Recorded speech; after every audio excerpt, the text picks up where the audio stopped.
வக்ஃப் சட்ட திருத்த மசோதா 2024 மக்களவையில் வியாழக்கிழமை அறிமுகம் செய்யப்பட்டது. இது தொடர்பாக பல்வேறு கேள்விகளை எழுப்பிய எதிர்க்கட்சிகள் மசோதாவுக்கு கடும் எதிர்ப்பை பதிவு செய்தனர். வக்ஃப் வாரியங்களில் பெண்களை கட்டாயமாக சேர்ப்பது உட்பட பொறுப்புக்கூறல் மற்றும் வெளிப்படைத்தன்மையை அதிகரிப்பதை இந்த மசோதா நோக்கமாக கொண்டிருப்பதாக அரசு தரப்பில் தெரிவிக்கப்பட்டுள்ளது. வக்ஃப் சொத்துக்கள் மத்திய அரசு இணையதளத்தில் பதிவு செய்யப்பட வேண்டும் என்பதையும் வலியுறுத்துகிறது. வக்ஃப் சட்ட திருத்த மசோதாவுக்கு எதிர்க்கட்சிகள் கடும் எதிர்ப்பை தெரிவித்துள்ளன.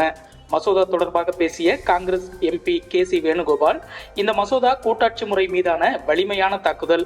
வக்ஃப் சொத்துகள் தொடர்பான தரவுகளை சேகரிக்கும் பணிகளை மாநிலங்கள் கவனித்துக் கொள்கின்றன. இந்த மசோதா அனைத்து தரவுகள் சேகரிக்கும் பணியையும் மத்திய அரசின் கட்டுப்பாட்டின் கீழ் கொண்டு செல்லும்.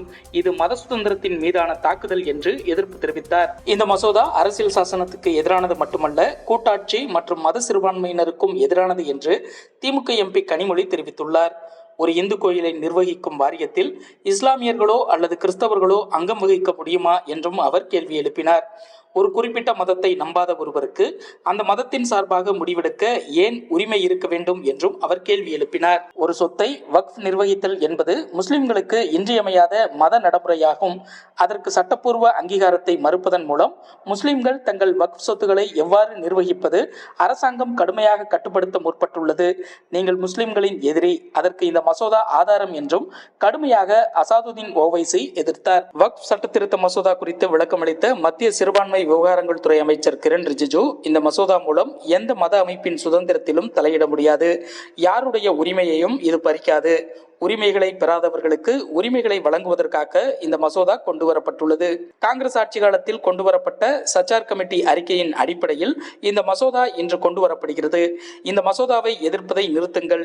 யார் எதிர்த்தாலும் யார் ஆதரித்தாலும் சரி, இது வரலாற்றில் இடம்பெறும். மசோதாவை எதிர்க்கும் முன் ஆயிரக்கணக்கான ஏழைகள், பெண்கள் மற்றும் குழந்தைகளை பற்றி சிந்தித்து அவர்களுக்கு மதிப்பு கொடுங்கள் என வலியுறுத்தினார். வக்ஃப் சட்ட திருத்த மசோதாவுக்கு பாஜக கூட்டணி கட்சிகளான ஐக்கிய ஜனதா தளம், தெலுங்கு தேசம் ஆகியவை ஆதரவு தெரிவித்துள்ளன. தமிழக அரசின் தமிழ் புதல்வன் திட்டத்தை கோவையில் வெள்ளிக்கிழமை முதல்வர் ஸ்டாலின் தொடங்கி வைக்கிறார். இத்திட்டத்தின் வாயிலாக அரசு பள்ளிகளிலும் அரசு உதவி பெறும் பள்ளிகளிலும் தமிழ் வழியில் படித்து 12ஆம் வகுப்பில் தேர்ச்சி பெற்று கல்லூரிகளில் சேரும் ஏறத்தாழ 3,28,000 கல்லூரி மாணவர்கள் மாதந்தோறும் ரூபாய் 1000 பெற்று பயனடைவார்கள் என்று தமிழக அரசு தெரிவித்துள்ளது.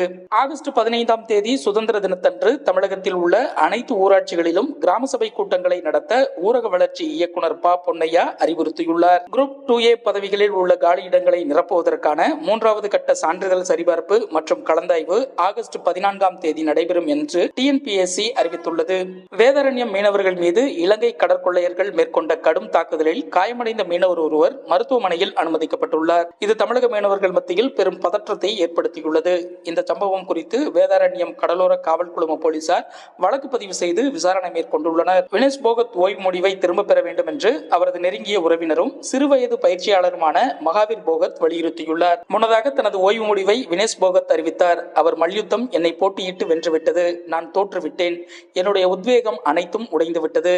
என்னிடம் இப்போது எந்த வலிமையும் இல்லை. 2001, 2024 மல்யுத்தத்துக்கு குட் பை என்று தனது ஓய்வை அறிவித்து அனைவரையும் அதிர்ச்சியடை வைத்துள்ளார் வினேஷ் போகத். ரெப்போ விகிதத்தில் மாற்றம் ஏதும் இல்லை என்று ரிசர்வ் வங்கி ஆளுநர் சக்திகாந்த தாஸ் அறிவித்துள்ளார். நிதி கொள்கை குழு கூட்டத்தில் எடுக்கப்பட்ட முடிவுகளை பகிர்ந்து கொண்ட அவர், ரெப்போ விகிதம் 6.5% தொடரும் என தெரிவித்தார். இதன் மூலம் 2023 பிப்ரவரி முதல் தொடர்ந்து 9வது முறையாக ரெப்போ விகிதத்தில் ரிசர்வ் வங்கி மாற்றம் மேற்கொள்ளவில்லை என்பது குறிப்பிடத்தக்கது. மேற்கு வங்கத்தின் முன்னாள் முதல்வர் புத்ததேவ் பட்டாச்சார்யா உடல்நலக் குறைவால் வியாழக்கிழமை காலமானார். அவருக்கு வயது 80.